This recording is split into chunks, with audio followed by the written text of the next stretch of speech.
Everyone, आज मैं जा रहा हूँ द्वारिकाधीश के घाट पर। हेलो दोस्तों, मैं आज यमुना नदी से होता हुआ जा रहा हूँ कालिनी कृष्ण मिलन मंदिर।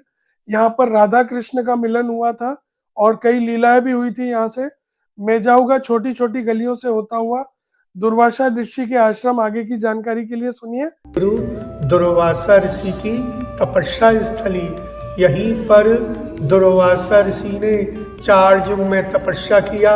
सतयुग में, त्रेता युग में, द्वापर युग में और कली युग में। इसी स्थान पर ही वृंदावन से लाखों लाखों गोपियां दुर्वासा ऋषि का दर्शन करने के लिए आ रही हैं और उनके सर पर न बड़े बड़े पकवानों के थाल थे। जब वो सामने जमुना के किनारे आई, उन्होंने क्या देखा कि जमुना में बहुत भयंकर बाढ़ आई हुई है, पानी आया हुआ है, पार कैसे जाएं।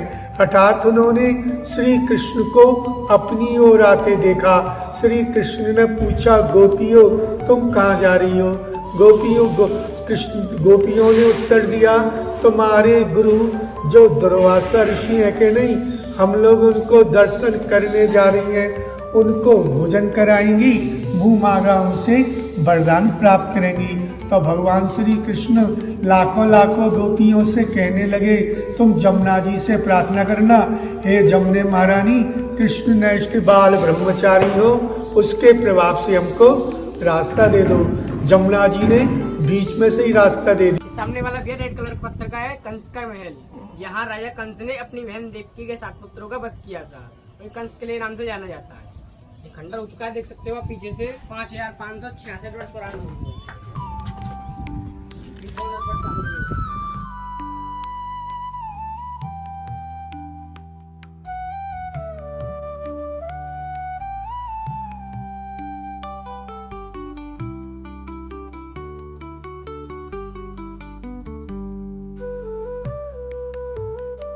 वासुदेव गेट, यहाँ से कर्णा जी को वासुदेव जी ने टोकरी में धरा और नदी क्रॉस की और गोकुल ले गए 12 किलोमीटर की नंद बाबा की। यहाँ जहाँ नंद बाबा जी ने भगवान श्री कृष्ण जी का लालन पालन किया।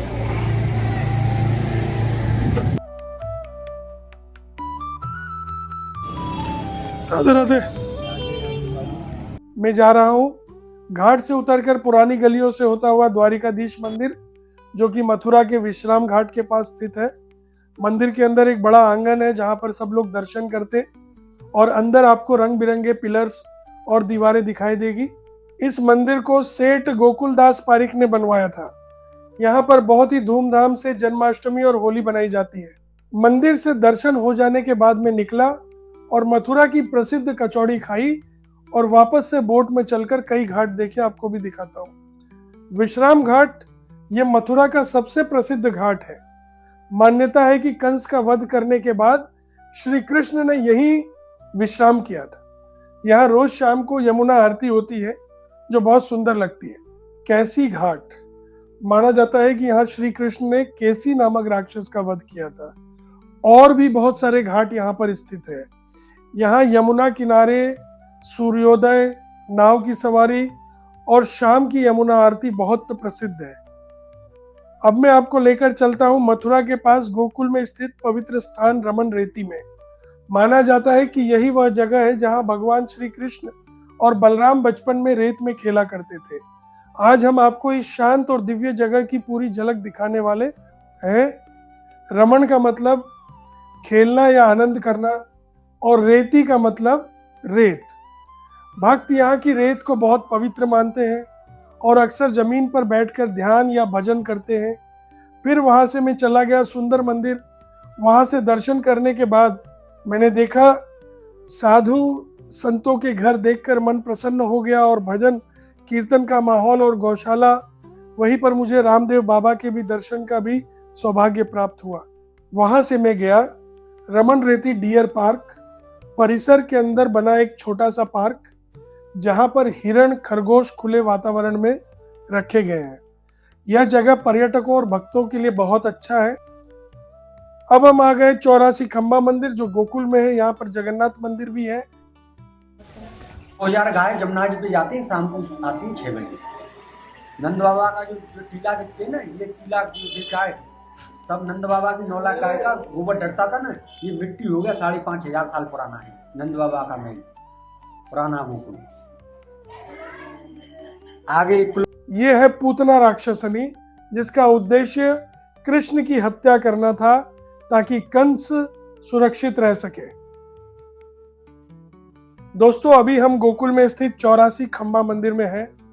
मान्यता है कि यही नंद बाबा का महल था और भगवान श्री कृष्ण ने अपने बचपन की कई लीलाएं यहीं की थी। इस मंदिर की सबसे खास बात इसके 84 प्राचीन पत्थर के खंबे हैं, जो इसे बहुत ही अनोखा और ऐतिहासिक बनाते हैं।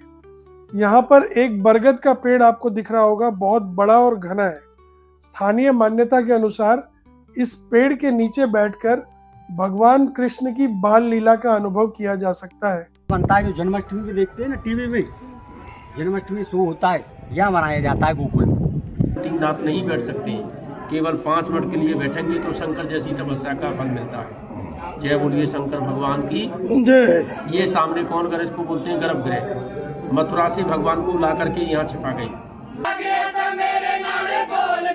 मथुरा जाओ, वृंदावन जाओ, कहीं जाओ, मस्जिद हर जगह मिलेगा। औरंगजेब का शासन था ना पहले, तो मस्जिद हर जगह मिलेगा। मथुरा बड़ी बड़ी मंदिर है ना, हर जगह मिलेगा।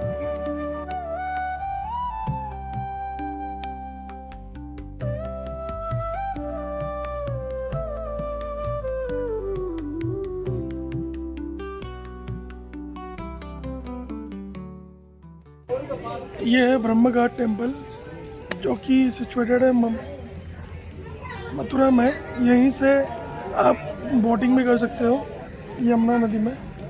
देखो ये बोटिंग हो रही है यहाँ पर।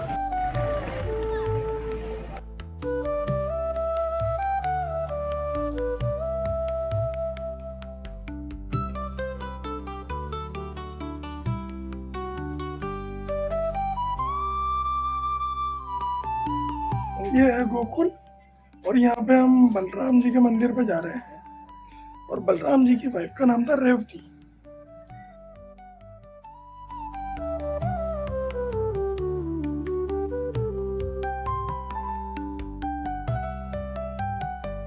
पोतरा कुंड नाम क्यों पड़ा? जब हमारे कन्हैया का जन्म हो गया ना, उनके माता पिता यानी देवकी और वसुदेव के माँ पर वस्त्र धुलाई होती थी, इस जगह का नाम हो गया पोतरा कुंड हो गया। ये तो मथुरा का दर्शन हो गया।